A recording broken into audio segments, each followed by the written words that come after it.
Rodeos, un programa de opinión, actualidad nacional, debate político, cultura, salud, economía y seguridad. Sin rodeos, donde hablamos claro y directo. Muy buenas noches, esto es Sin Rodeos. Isabel Espinosa les saluda. Hoy vamos a tratar de conocer un poquito más a la persona y de conocer algunos pensamientos en torno a sus funciones como magistrado. Vamos a darle la más cordial bienvenida a este espacio al magistrado de la Sala Constitucional, o como popularmente se le conoce, Sala Cuarta, al señor Fernando Cruz. Bienvenido, don Fernando, a Sin Rodeos. Muchas gracias por la invitación. Muy interesante la temática sobre la que podemos hablar. Claro que sí, pues nosotros vamos a tratar en esta noche de conocer un poquito más al magistrado, a esa persona. Casi siempre pensamos que los magistrados o jueces o personas que están principalmente en el tema poder judicial u otros cargos, son personas como muy distantes a lo normal, a lo que nosotros conocemos. En realidad se conoce muy poco de ellos y pensamos como que están demasiado alto y que es como imposible. Hoy queremos aquí en este espacio no solo conocer a la persona, sino conocer un poco ese pensamiento de ese ser humano en torno a la función que ejerce en la Sala Constitucional. Empecemos con ¿quién es Fernando Cruz? Bueno, tengo 66 años, soy josefino, nací en San José y me crié en San José básicamente. Estuve en la primaria y la secundaria en el Colegio La Salle y en la Universidad de Costa Rica. Estuve en Derecho, hice 3 años de Economía, estudié Ciencias Políticas. Siempre fui muy estudioso y me interesaba mucho todo el tema de las ciencias sociales y también el derecho, que es parte de las ciencias sociales. Digamos, dicho en términos muy sintéticos, una experiencia interesante para mí fue que mis padres estudiaron en la universidad después de los 45 años o después de los 40. Mi madre después de los 40 y mi padre después de los 40 también. Más o menos coincidieron un poco. Mi madre incluso hizo su bachillerato por madurez a los 36 años. De tal manera que a los 11 o 12 años ya yo tenía como una ebullición académica en la casa y superar la idea de que cuando uno tiene cierta edad ya no hay tiempo para estudiar. Mi papá se graduó de abogado a los 54 años y pudo llegar a ser juez. Entonces, es una experiencia única. Fuimos compañeros, mi papá y yo, en la facultad en algunas materias, y mi mamá pues estudió educación e inglés y logró sacar su profesorado en inglés, su bachillerato en inglés y licenciatura. ¿Cómo fue la infancia y la adolescencia de don Fernando? Muy linda, no me puedo quejar. Siempre algunas cosas, muy frugal. Mis padres eran muy frugales, no éramos gente de dinero. Yo pude ir al colegio La Salle porque era hijo único, pero era muy frugal. Mi papá era una persona muy frugal, lo mismo mi madre. Pero en esa sencillez recuerdo la infancia y la juventud en términos muy gratos, porque era un país con menos amenazas, con menos problemas que ahora, lo que no significa que ahora sea un país invivible. Es un buen país, pero en mi época hay cosas que ahora veo que yo no pude percibir. Don Fernando, ¿qué lo lleva a usted a estudiar Derecho? Creo que siempre, casi desde la primaria, quería estudiar Derecho. La razón no la sé, era como algo intuitivo. Creo que era porque siempre me interesó la ciencia social y veía en el derecho lo más cercano a las ciencias sociales, porque en esa época apenas era incipiente la sociología, en los años 60, y apenas en los 70 se fundó la Escuela de Ciencias Políticas. Pero a mí siempre me pareció que el derecho era ciencia social aplicada, pero con gran raigambre en la sociedad y con incidencia en la sociedad. Sí. ¿Qué hechos marcaron su vida como universitario? Lo que marcó mi vida fue el tema de la ebullición ideológica que había en la universidad del 66, que yo ingresé al 75, que salí de Ciencias Políticas. Fueron 10 años de una gran ebullición, disputas y discusiones entre marxistas, no marxistas, los disidentes. Todo eso lo viví, lo pude ir viendo y pude ir cambiando mi pensamiento para comprender muchas cosas que en el colegio uno no las entiende. De tal manera que tal vez el aporte más importante que me dio la universidad fue esa vivencia, aparte de que la Universidad de Costa Rica tengo un gran agradecimiento porque lo que yo soy y las inquietudes se fortalecieron de lo que ya traía en el colegio. Fue como el desarrollo final de la parte intelectual, no solo la parte material, sino la intelectual, las inquietudes espirituales. El tema de su tesis, ¿cuál fue y por qué? Yo hice mi tesis sobre el contrato de Alcoa y esa tesis la hice porque había vivido todo lo de los 70s, aunque yo no estuve en la manifestación como en sus aspectos más violentos y contestatarios, pero sí pude ver la manifestación y la Federación de Estudiantes estuve en una comisión que estudió en el año 69 el contrato. Ahí fue se me iluminó lo que es el derecho, las relaciones de poder, más que la jurisdiccional, las relaciones de poder y cómo el derecho se adapta al poder muchísimas veces, que se refleja muy bien en un contrato ley de aquella época como el contrato de Alcoa. Su vida laboral se caracteriza por su labor en el Poder Judicial. ¿Cómo fue ese primer contacto? ¿Cómo llega? Yo era alumno en el curso de último año de don Ulises Odio Santos, fue mi mentor, en realidad una gran persona, un juez en la mejor condición, y él participaba en su curso de juicios universales y a veces él me traía de la universidad en su auto Opel Record, que recuerdo, y me dijo, Fernando, ¿por qué no ingresa al Poder Judicial? Yo creo que usted tiene condiciones. Yo no lo había pensado bien, pero me pareció interesante porque nunca me llamó la atención el ejercicio privado, no me interesaba la clientela. Probablemente me pondría muy tenso y admiro mucho a los que ejercen la abogacía privadamente, pero es mucha atención. Tienen muchos patrones, yo por lo menos solo tengo uno. Pero entonces eso me llevó a que hubo una oportunidad de ingresar y en esa época no había tantos abogados como ahora y más bien puse mi nombre y me nombraron de agente de faltas y contravenciones en el año 72 y era egresado, no era graduado, era egresado y aún así no hubo ningún problema. Ahora un puesto de esos, hay 200 ofertas y de todos graduados, ¿verdad? O sea que fue... Tuve suerte. Tuvo suerte. Así es. Era otra época, era la época de oro de los abogados porque se graduaban 30 o 40 por año. Ahora se gradúan no menos de 380 por año. Wow. Don Fernando, usted fue la cabeza del Ministerio Público en una época de baja o escasa criminalidad en el país. Sin embargo, siempre hubo grandes retos como lo fue el tratamiento judicial a la pandilla conocida como los Hijos del Diablo, el caso de Caballón y prácticas cuestionadas como lo terminó revelando el crimen de Colima. ¿Cómo valora usted esa época? Esa época es anterior a que yo fuera fiscal general. Eso que usted mencionó son cosas anteriores. Pero en la época en que yo estuve ya comenzaba el narcotráfico, ya existió grupos, digamos, de manifestación política muy violenta como la familia. Había también, empezaron a manifestarse temas de corrupción en el Estado e incluso me correspondió iniciar la investigación del famoso caso de defraudación en casa presidencial del Fondo Nacional de Emergencias. Yo comencé, pero duró muchísimo. Yo dejé la fiscalía y siguieron otros en esos andares. Pero sí hubo aquí mucha insurgencia del Partido Revolucionario de los Trabajadores de Centroamérica, la familia, otros grupos que temieron secuestros.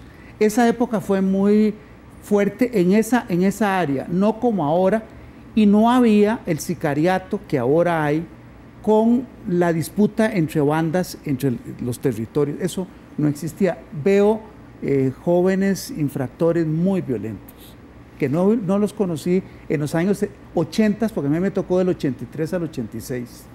Muy bien, señores, señoras, estamos en este momento en Sin Rodeos con el magistrado Fernando Cruz de la Sala Constitucional.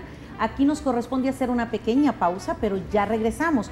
Recuerde que usted puede participar a través de la página del Facebook de Sin Rodeos Extra TV 42 o dentro de unos minutos, con todo gusto, vamos a abrir la línea para que usted haga sus preguntas también. Ya volvemos.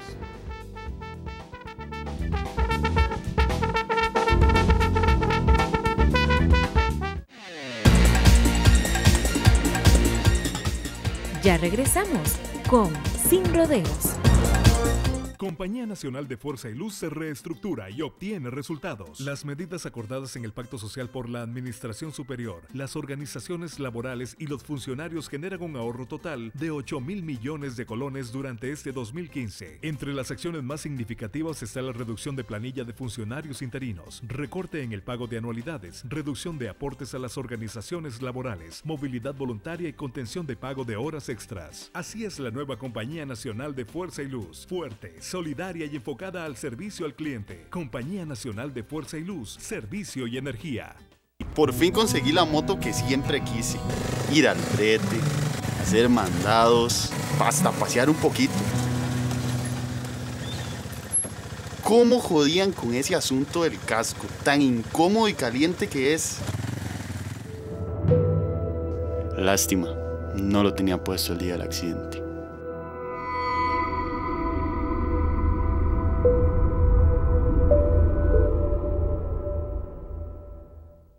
Cuando Camila usó la computadora. La familia de Camila pasaba siempre ocupada. Por eso frente a la compu, Camila parte del día se pasaba. Encontró videos de perros, de gatos y de gatos criando patos. Selfies, memes, amigos en el Face y diversión a ratos. Tanto navegó Camila queriéndose entretener, que encontró también cosas que ninguna niña debería ver. Regáleles mejores historias, léales, converse, juegue al aire libre y pase más tiempo con sus hijos e hijas. PANI y Gobierno de la República.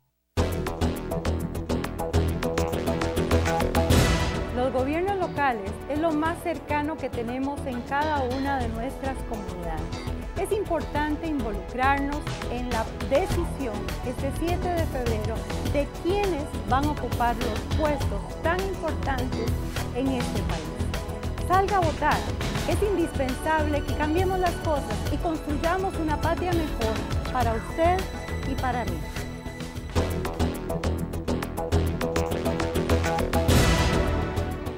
La Compañía Nacional de Fuerza y Luz es un aliado estratégico del desarrollo sostenible, con más de 2 décadas de trayectoria en gestión ambiental durante 2014 y según lo establece la Ley de Gestión Integral de Residuos, la Compañía Nacional de Fuerza y Luz trató adecuadamente y valorizó casi 1.000 toneladas de residuos por un monto de 209 millones de colones. Solo en el mes del ambiente donó más de 5.000 árboles a comunidades de su área servida para reforestar cuencas. Así es la nueva Compañía Nacional de Fuerza y Luz, fuerte, solidaria y enfocada al servicio al cliente. Compañía Nacional de Fuerza y Luz, servicio y energía. Continuamos con Sin Rodeos. Continuamos en Sin Rodeos con el magistrado Fernando Cruz y conociendo un poco, no solo de su vida, sino de su línea, de su pensamiento en torno a lo que vivimos como país en las funciones que él ejecuta. Las potestades de la Policía Judicial y del Ministerio Público variaron fuertemente con la adopción del Código Procesal Penal. ¿Cómo valora usted ese cambio, don Fernando? Fue muy positivo porque la reforma aprobada en el 96 y puesta en vigencia en el 98 tomó la experiencia del código anterior y la experiencia que ya se había tenido en que había una desvinculación entre Policía Judicial y Ministerio Público, solo resuelta mediante reglas prácticas. Y entonces este código recoge un tema que es central en la relación de la policía con el Ministerio Público, que es la dirección funcional de la investigación. Yo creo que eso fue muy positivo y siempre, evidentemente, habrá tensiones entre policía y Ministerio Público, porque las policías siempre generan tensión, ¿verdad? Es la parte, digamos, de la fuerza de choque en la investigación y siempre tienen visiones distintas. Eso se ha investigado en la sociología de la organización, no estoy diciendo nada nuevo. Pero a pesar de esas tensiones que se pueden producir, el código en términos generales, digamos, resuelve bien un problema que teníamos antes, que era la vinculación orgánica entre Ministerio Público y Fiscalía, el Ministerio Público y de Policía Judicial. El ciudadano medio opina que la justicia es tolerante y hasta alcahueta con los delincuentes. ¿Usted qué opina? Es que es muy difícil, habría que ver caso por caso o ver las situaciones, porque si uno se dirige solo por lo que los medios publican, la noticia publicada, tal vez uno tiene una idea de que el juzgamiento tiene que ser más draconiano, pero cuando uno va al caso en concreto se percibe que no todo lo que parece una alcahuetería lo es. Problemas de prueba, problemas, el imputado se favorece con la duda, la presunción de inocencia, son garantías para todos los ciudadanos y esas son garantías que costaron mucha sangre para que se lograran. Entonces, a veces cuando yo no soy el infractor, a mí me parece que es una alcahuetería. Cuando yo soy el acusado, probablemente yo voy a pedir que se me trate con humanidad y se me den esas garantías que yo requiero. Habría que ver, puede ser que haya casos, no dudo, en los que la víctima se sienta molesta por la forma en que fue enjuiciado, pero las personas tienen que ser enjuiciadas en un equilibrio entre los intereses propios del imputado y los de la víctima. Cuando usted habla de la recabación de la prueba y todas estas cosas, ¿es tan confiable realmente? O a veces hay personas que no reciben la sentencia que les tocaría recibir porque algo no sale bien en la prueba. Entonces se victimiza más la víctima y sale muy airoso el victimario. Entonces, ¿cómo convencer a la opinión pública? Porque casi siempre los jueces son los culpables de dejar libres a los delincuentes, los jueces son los que tienen miedo, los jueces son los que nunca hacen bien su trabajo, los jueces son los alcahuetas, y se hacen ese tipo de aseveraciones en la opinión pública cuando se ven este tipo de cosas. Realmente, ¿cuál es la forma correcta de poder analizar esto sin necesidad de ser tan drásticos como a veces somos los ciudadanos? Es que la opinión pública es muy importante para un régimen democrático. La opinión pública puede equivocarse o puede tener una mala percepción del asunto. De manera que yo no menosprecio el tema de la opinión pública o la opinión publicada, también por eso, porque los medios tienen sus proyecciones, ¿verdad? Opinión publicada no es lo mismo que la opinión, que los hechos verdaderos o reales, exacto, dependiendo de la forma en que uno lo enfoca. Esa parte es muy importante y la justicia tiene que tomar en cuenta eso. Pero uno nunca puede ser juzgado por una muchedumbre en medio de una cantidad de irracionalidades. Uno tiene que ser juzgado por jueces que estén en condiciones de imparcialidad y desapasionamiento. De tal manera que lo que a mí pasionalmente me parece que debe ser un culpable, probablemente en la valoración del juez, con lo delicado que es imponerle una pena de prisión a alguien, requiere un análisis reposado, muy reposado. Pues ya están participando las personas a través de la página del Facebook de Sin Rodeos Extra TV 42 y don Rafael Rojas dice, ¿por qué la sala se quitó de encima los temas ambientales? Saludos a don Fernando. Y Lima Delta Mike Oscar escribe y dice, prominente padre de la patria, estirpe casi extinta, ocupamos más personas como él. Bueno, agradezco esas palabras, pero uno hace lo que puede. La sala, digamos, tiene una discusión interna, a propósito de la pregunta del señor Rojas, tiene una discusión interna de si debe o no entrar más en el tema de ambiente. Y en los últimos años ha habido una orientación en la que pareciera que esa minoría podría llegar a ser mayoría, en el sentido de que es en la vía contenciosa donde podría resolverse el tema de ambiente. Yo no participo de esa tesis, pero la sala ha tenido esa orientación a raíz de casos muy complejos en que la sala compañeros estiman que la sala no está en capacidad de juzgar temas de ambiente. Creo que yo no participo de esa tesis y me parece que hay temas de ambiente tan importantes que deben ser conocidos por la sala. Pero lo que dice el señor Rojas es cierto que hay una tendencia hacia, digamos, un retraimiento de lo que es tema ambiente, lo cual me lleva a una sugerencia que lo oigo en los expertos en ambiente. Debe hacerse una jurisdicción especializada en materia de ambiente. Jurisdicción especializada.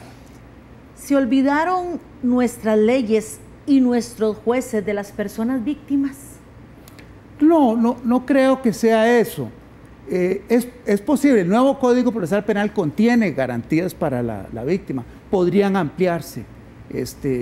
Me parece, por ejemplo, que se pueden ampliar, me parece que hace falta revisar todos los capítulos de responsabilidad civil del infractor frente a la víctima, y es cierto que hay que sensibilizar más a la víctima, el tema de la víctima, porque hasta el año 98 la víctima estaba un poquito como un convidado de piedra.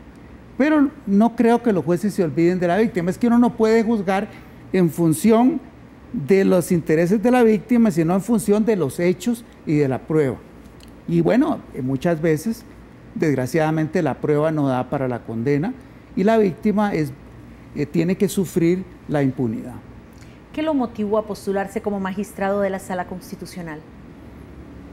Bueno, es muy curioso porque yo me postulé en el 2002 y lo había hecho en una ocasión anterior.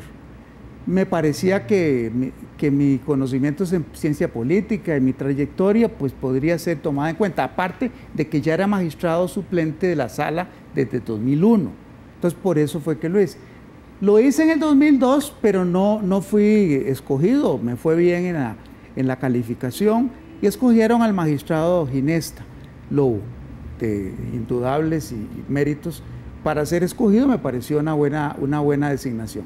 Para el 2004 yo no puse mi nombre, no ofrecí mi nombre, pero duraron varios meses y decidieron buscar personas de los concursos anteriores para ser tomados en cuenta, y me tomaron en cuenta, y ahí salí designado magistrado de la Corte. Conste que ya había hecho como 5 intentos desde los años 80, finales de los 80, para ser magistrado.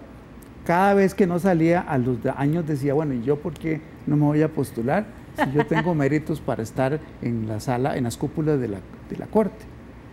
En términos prácticos, ¿qué hace la Sala Constitucional? La Sala Constitucional es la que le da vida y vigencia efectiva a la Constitución. Es decir, si no hubiera quien la interpretara, la Constitución estaría al arbitrio de los que están en el poder. Y por eso la sala irrita. La sala tiene las competencias que le da el Parlamento, eso no hay duda. Pero no puede concebirse que el Parlamento vaya a ser el que se autorregule o que vayamos a tener un sistema de control de constitucionalidad como teníamos antes, en que solo se podía plantear una acción una sola vez.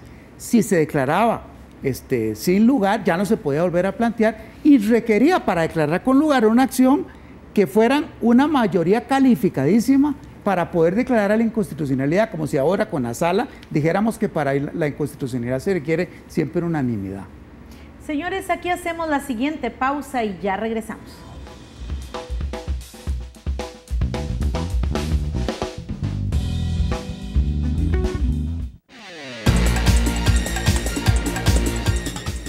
Ya regresamos con Sin Rodeos. La Compañía Nacional de Fuerza y Luz es un aliado estratégico del desarrollo sostenible, con más de 2 décadas de trayectoria en gestión ambiental. Durante 2014, y según lo establece la Ley de Gestión Integral de Residuos, la Compañía Nacional de Fuerza y Luz trató adecuadamente y valorizó casi 1,000 toneladas de residuos por un monto de 209 millones de colones. Solo en el mes del ambiente donó más de 5,000 árboles a comunidades de su área servida para reforestar cuencas. Así es la nueva Compañía Nacional de Fuerza y Luz, fuerte, solidaria y enfocada al servicio al cliente. Compañía Nacional de Fuerza y Luz, Servicio y Energía. Y éramos los más fiesteros. Nos creíamos los más machos, los más galanes.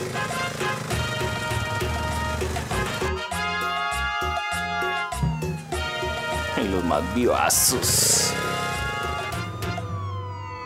Ahora soy el único culpable.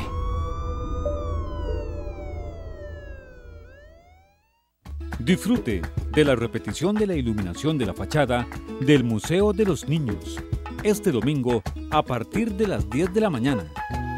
Solo por Extra TV. El día que Santi jugó con el celular. Santi siempre fue un niño algo entusiasmado, así que su familia le daba el celular para que estuviera calmado. Desde entonces pasaba horas frente a la pantalla, en el parque, en los cumpleaños, en los viajes a la playa. Un día despertó y ya se tenía que rasurar. A Santi se le fue parte de la infancia mirando un celular. Regáleles mejores historias. Léales, converse, enséñeles a disfrutar su entorno y pase más tiempo con sus hijos e hijas. PANI y Gobierno de la República. Compañía Nacional de Fuerza y Luz se reestructura y obtiene resultados. Las medidas acordadas en el Pacto Social por la Administración Superior, las organizaciones laborales y los funcionarios generan un ahorro total de 8.000 millones de colones durante este 2015. Entre las acciones más significativas está la reducción de planilla de funcionarios interinos, recorte en el pago de anualidades, reducción de aportes a las organizaciones laborales, movilidad voluntaria y contención de pago de horas extras. Así es la nueva Compañía Nacional de Fuerza y Luz, fuerte, solidaria y enfocada al servicio al cliente. Compañía Nacional de Fuerza y Luz, servicio y energía. Continuamos con Sin Rodeos. Continuamos nosotros aquí en Sin Rodeos y a partir de este momento usted puede marcar el 905-398-7288 y hacer sus preguntas. ¿Qué desea usted conocer de la Sala Constitucional? Eso sería interesantísimo ver desde qué punto de vista usted como televidente, como costarricense, se interesa por este tipo de temas y por una sala que de una u otra forma es por excelencia y en buena teoría la que defiende nuestros derechos. ¿Es así? En parte sí. Don Fernando, la Constitución Política dice que la Sala Constitucional dice que dice. ¿No es ese un poder exorbitante? No, no es exorbitante. Es igual que el Parlamento, cuando dicta leyes, pues se tiene un poder acotado. La sala lo que pasa es que lo que hace es, como dicen a veces, un legislador negativo. Lo que hace es sacar del ordenamiento, en el poder más genuino, del ordenamiento aquello que sea contrario a la Constitución. Es un poder que depende de los accionantes, que la acción se presente, etcétera. No es que la sala lo ejerce autónomamente.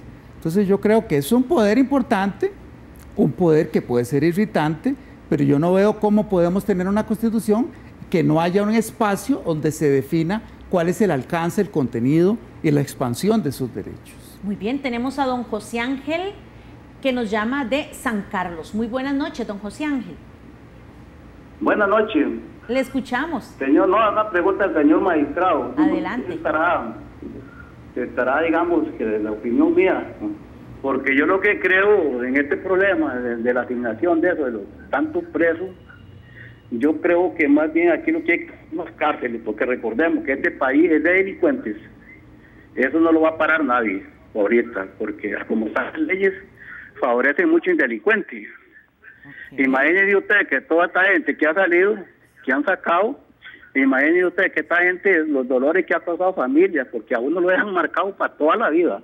Y esta gente que hay que tener en consideración, señor, que esta gente son criminales, son presidiarios, porque a nadie echan a la cárcel, uno se mete solo. A mí nada de venir aquí, yo tengo 70 años, y ya nunca a mí ha llegado un policía a echarme al preso. ¿Por qué? Porque uno se mete solo. Perfecto. Ahora, la otra es que ya este señor saca pues esta gente, porque esta gente vive en condominios grandes, esa gente nadie la bien cuidado. Y ahí imagínense que uno vive en la intemperie, a campo abierto, sacan toda esa gente, toda manada y alacrán y lo tiran a la calle y uno tiene que andar revuelto con ellos. Muy bien, ellos don Luis andan Ángel, resguardados, muy andan bien. cuidados. Aquí la pregunta de don Luis Ángel es su criterio, su opinión respecto a que no, si se deberían de construir más cárceles, lejos de tirarlos afuera por la sobrepoblación carcelaria. Bueno, es que es una asignatura pendiente que tenemos hace como más de 8 años o 10 probablemente, y se debió haber construido mayor cantidad de cárceles. No se hizo. Y uno no puede tener a una persona a la que le impone una sanción privativa de libertad bajo una condición inhumana que convierte esa sanción en una pena cruel. Entonces, digamos, yo no he puesto a nadie fuera, pero hay un problema serio que es que no puede haber una sobrepoblación que supere el 20%. Y en algunos casos hay pabellones que están a un 60, un 80%. Lo que la gente, o sea, en realidad aquí la afectación está con las víctimas. Como yo siempre he dicho, si es usted la víctima de una de estas personas que dejan en libertad, ¿cómo se siente? Si al fin y al cabo ya se cuestiona el tema de las penas, de que aunque lo condenen 50 años, hay cosas que uno no logra comprender, como hace unos meses atrás, que una persona condenada a 38 años en 2 años andaba afuera. O sea, que hay cosas que no tienen como lógica para el ciudadano común. Entonces, quizás eso es lo que a veces hace que la opinión pública reaccione como reacciona, no porque se quiera desaparecer aquel que delinque, sino porque yo creo que cada efecto tiene su consecuencia. Entonces algunas personas hoy lo que dicen es por favor que por lo menos paguen la deuda que tienen con la sociedad, porque en la forma en la que se está presentando para algunas víctimas, según lo que han expresado, no se cumple. Tenemos a don Wilbur de San José. Muy buenas noches. Buenas noches. Le escuchamos. Gracias. Bueno, un saludo a don Fernando Cruz y a usted también. También me voy a salir del tema un poquito, solo que quiero, que siempre he estado yo con esa duda, que si la Sala Cuarta está por encima de la Constitución política, y el tema a que me voy a referir es por qué se le autorizó al señor Óscar Arias Sánchez ser reelegido, o sea, ¿está por encima de la Sala Cuarta de la Constitución política? Espero una respuesta. Perfecto, perfecto. Antes de que le responda, tenemos a don Guillermo que nos llama de Ciudad Colón. Muy buenas noches. Buenas noches. Buenas noches. Buenas noches, le escuchamos. La pregunta mía, más bien son 2 preguntas. La primera pregunta es algo muy importante. Por ejemplo, se coge a una persona que cometió 3 delitos. Se le imponen 75 años de cárcel, pero la Constitución política dice que son 25 el máximo. Resulta que esta persona entra, se porta bien, en 12 años está fuera. Mató a 3, en 12 años está fuera. Eso no puede ser jamás. Eso no pasa en países donde las leyes son de verdad, como en Estados Unidos. Y la segunda pregunta, no menos importante, es la siguiente. ¿Por qué se le somete al que cumple una condena a una doble condena, ya que al salir son 10 años con su expediente manchado?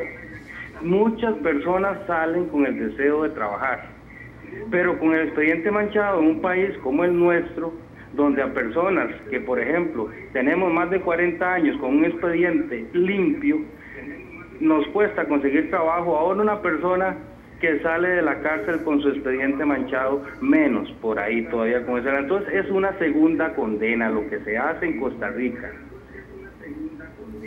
Muy bien, perfecto. Bueno, Fernando. Son 3 preguntas. Una es el tema de la reelección. Sí, señor. Bueno, eso fue una decisión de la sala en el 2004, si mal no recuerdo. Yo no era integrante de la sala.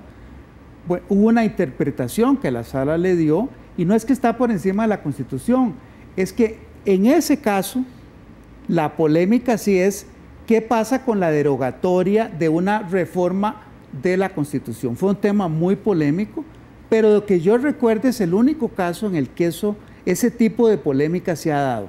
Podría ser dentro de la polémica que en algún momento, si una reforma de la Constitución parcial se da bajo los supuestos que pueda ser revisado, podría ocurrir lo que se produjo en el 2004, si mal no recuerdo, pero yo no participé en esa decisión. Recuerde que hubo 2 votos salvados en esa decisión, 5-2. Los magistrados Arguedas y Mora salvaron el voto y consideraron que no era pertinente declararla con lugar.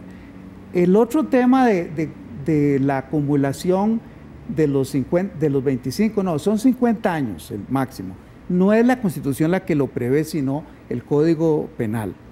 Y 50 años es más que suficiente para que si usted lo tiene encerrado 50 años, la persona salga realmente desocializada en forma absoluta. Tenemos una norma que también reconoce el principio de rehabilitación.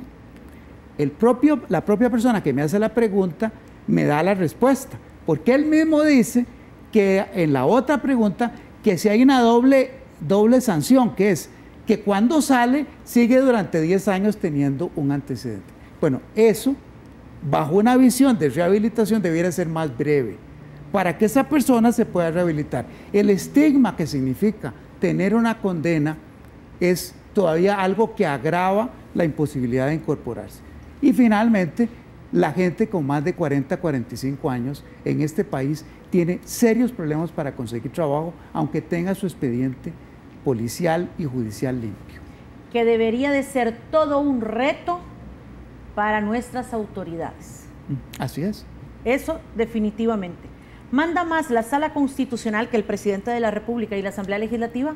Ah, no. Algunos dicen que la Sala cogobierna. No, lo que pasa es que la Sala no cogobierna, la Sala resuelve lo que los diputados le someten a conocimiento y lo que los impugnantes ciudadanos le someten a conocimiento. Eso es porque hay una disputa sobre esa determinación. Sí, eso no significa que tenga más poder. El presidente tiene poder y la Asamblea con mayor razón. Vea si tiene poder, que es la Asamblea la que designa a los magistrados. En algunas ocasiones muchos diputados quieren un magistrado que sea del color y de los valores que su partido promueve. Eso también entra en crisis porque los partidos ahora casi tienen muy poco bagaje ideológico y muchas veces las personas que designan, pues las designan conforme a valoraciones concretas muy respetables. Pero son los diputados los que eligen. Quisieran saber desde antemano cómo piensa esa persona para que no vaya a ser un magistrado güero como me pasó a mí en el 2012. Por eso no me reelige, porque yo no complacía a algunos sectores en relación a la forma en que yo visualizo. De ahí que algunos se preguntan si se ha politizado o no la Sala Constitucional. No, la Sala Constitucional siempre estará imbuida en la política. No la politiquería, pero sí la política. ¿Por qué? Porque es ejercicio de poder. Y por esa razón es que los diputados les preocupa mucho a quién van a nombrar. Ojalá nombrar a alguien que crea mucho en el libre comercio y no que esté interesado en los derechos de los trabajadores, por supuesto. Que no esté muy interesado en el tema de ambiente, pero que esté muy interesado en el tema de la protección de los derechos individuales. Eso es así y no estoy descubriendo nada nuevo, que las preguntas a los candidatos tienen esa pretensión. Y muchas veces algunos políticos lo que quieren es un magistrado a la carta, que yo estoy seguro cómo va a resolver. Bueno, eso es así. No es de otra manera, porque el que está en política quiere poder. Y el que quiere poder siempre quiere que a las personas que les nombra le sean, digamos, bastante amigables. Que no vaya a ser que vaya a resolver en mi contra de lo que yo creo. Que me solucione problemas cuando lo necesito. O por lo menos que no resuelva en contra de mi ideología. Por supuesto. Yo te di, tú me das. Pues no es eso, pero sí yo quiero un magistrado a la carta a veces. Yo no digo todos, pero eso es así. Pero de ahí. Y viendo la política. Dicen los abuelos que dentro de un cartón de huevos buenos algunos sale güero, La política Fernando. No es el rosario de la aurora, ¿verdad? No. Para nada. Aquí nos toca hacer la última pausa comercial y ya regresamos.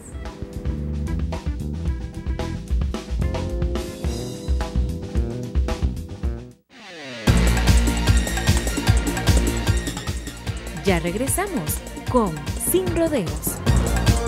Compañía Nacional de Fuerza y Luz se reestructura y obtiene resultados. Las medidas acordadas en el Pacto Social por la Administración Superior, las organizaciones laborales y los funcionarios generan un ahorro total de 8.000 millones de colones durante este 2015. Entre las acciones más significativas está la reducción de planilla de funcionarios interinos, recorte en el pago de anualidades, reducción de aportes a las organizaciones laborales, movilidad voluntaria y contención de pago de horas extras. Así es la nueva Compañía Nacional de Fuerza y Luz, fuerte, solidaria y enfocada al servicio al cliente. Compañía Nacional de Fuerza y Luz, servicio y energía. Por fin conseguí la moto que siempre quise. Ir al brete, hacer mandados, hasta pasear un poquito. ¿Cómo jodían con ese asunto del casco? Tan incómodo y caliente que es. Lástima, no lo tenía puesto el día del accidente.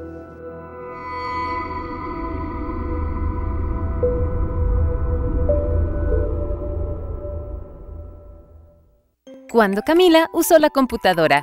La familia de Camila pasaba siempre ocupada. Por eso frente a la compu, Camila parte del día se pasaba. Encontró videos de perros, de gatos y de gatos criando patos. Selfies, memes, amigos en el Face y diversión a ratos. Tanto navegó Camila queriéndose entretener, que encontró también cosas que ninguna niña debería ver. Regáleles mejores historias, léales, converse, juegue al aire libre y pase más tiempo con sus hijos e hijas. PANI y Gobierno de la República. La Compañía Nacional de Fuerza y Luz es un aliado estratégico del desarrollo sostenible, con más de 2 décadas de trayectoria en gestión ambiental. Durante 2014, y según lo establece la Ley de Gestión Integral de Residuos, la Compañía Nacional de Fuerza y Luz trató adecuadamente y valorizó casi 1.000 toneladas de residuos por un monto de 209 millones de colones. Solo en el mes del ambiente donó más de 5.000 árboles a comunidades de su área servida para reforestar cuencas. Así es la nueva Compañía Nacional de Fuerza y Luz, fuerte, solidaria y enfocada al servicio al cliente. Compañía Nacional de Fuerza y Luz, servicio y energía. En Grupo Extra hacemos realidad tus sueños en esta Navidad. Participa y podrás ganar 4 órdenes de compra por 1 millón cada una en El Verdugo. Una moto Speed ISO marca Freedom. 2 casas prefabricadas obra gris de Grupo Mutual. Y un Auto Mirage GLX marca Mitsubishi. Busque los cupones que aparecerán publicados todos los días en Diario Extra a partir del 2 de noviembre y hasta el 11 de diciembre. El sorteo se efectuará el 21 de diciembre en vivo por Extra TV.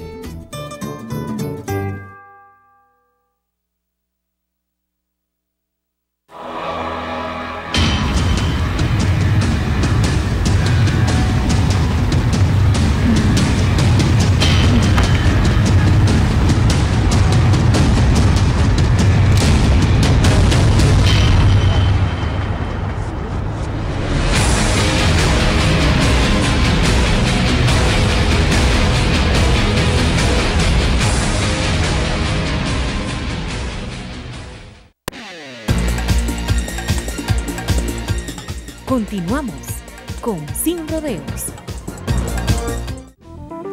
Muy bien, continuamos. Y uno de los hobbies o de las cosas que más disfruta el magistrado Cruz, lo vamos a ver en unos minutitos, pero le vamos a hacer, ya ustedes lo van a notar, pero lo vamos a hacer, le vamos a hacer primero 2 preguntitas más que tenemos aquí, antes de que nos deleite con ese hobby que tiene don Fernando. Independencia judicial versus poder político, ¿cómo se resuelve esa ecuación? Siempre hay choque, siempre hay roces, en mayor medida, en menor medida, porque el que está en política quiere, digamos, que las cosas se hagan conforme a una concepción, y a veces lo jurisdiccional puede ser un elemento de distorsión o un elemento que le impide, un factor que impide que se hagan las cosas. La no reelección del magistrado Cruz se enfrentó al Poder Judicial con la Asamblea Legislativa. ¿Cuál fue la moraleja que nos dejó a nuestra democracia ese episodio? La moraleja es que se le hizo una advertencia a todos los magistrados de que deben resolver, intuir bien cómo deben resolver, porque si no resuelven bien, es probable que no los reelijan. ¿En qué deben de mejorar los procesos de elección de los magistrados? Este es un tema sobre el que a mí no me gusta opinar, porque hay tantas fórmulas y todas al final naufragan, pero sí hay una que es ajustarse a la lista de escogencia conforme a méritos, pero el reglamento tiene muchas debilidades. ¿Tendremos a don Fernando Cruz como magistrado para rato? El rato que Dios me conceda. Sí. Don Fernando, uno de de lo que más gusta a usted Con mucho gusto. es de tocar ese acordeón. Con mucho gusto. Y quisiéramos que los costarricenses también puedan ver que los magistrados no son esos dioses del Olimpo que muchas veces imaginamos, que son seres humanos, que tienen sus familias, que tienen una vida normal dentro como cualquiera de nosotros en el sentido de sus gustos y preferencias. Así es que hoy vamos a pedirle a don Fernando Cruz que nos deleite con ese maravilloso instrumento que pocas veces vemos. Los jueces también duermen y les gusta la música.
Otra canción que más le gusta.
Don Fernando, infinitas gracias por dejarnos conocer esa parte de su persona. Muy amable. Gracias por acompañarnos, gracias por demostrarnos que de verdad todos los seres humanos tienen ese yo que hace la diferencia en medio de donde estén. Así es. Un mensaje en 30 segundos para los costarricenses. La igualdad está presente en todos y se concreta siempre en la muerte.